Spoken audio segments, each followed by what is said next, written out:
Monsieur le Président, leader Mike Chaptan, bonjour. Bonjour. Comment allez-vous? Je vais très bien, merci. Nous avons suivi votre conférence de presse récemment.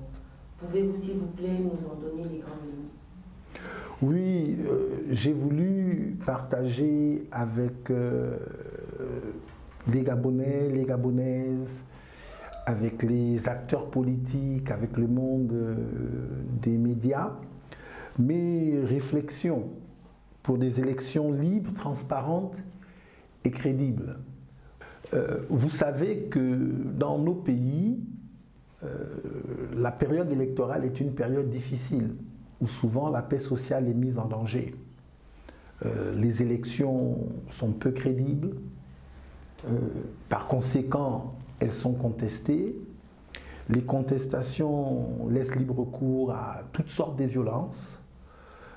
Parfois, il y a des morts, parfois de très nombreux morts.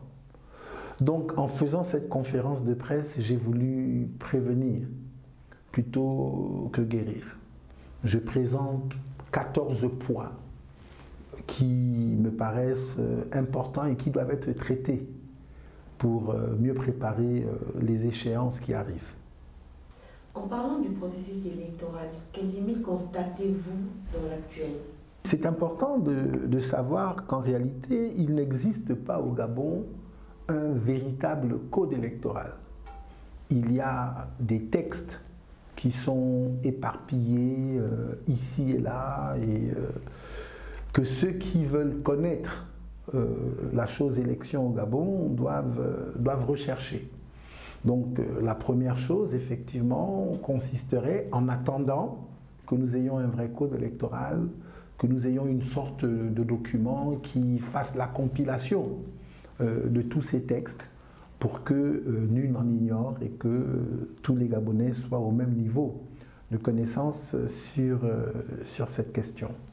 Le deuxième problème que je note, c'est celui de la partialité de toutes les personnes, de tous ceux qui sont acteurs dans le processus électoral. Il faudrait effectivement que les textes réglementaires imposent cette partialité pour permettre effectivement que les Gabonais et les Gabonaises fassent confiance au processus électoral et que cette confiance se traduise d'abord par le vote massif, mais aussi ensuite par le fait que les résultats proclamés des élections ne soient plus contestés, parce que pas contestables.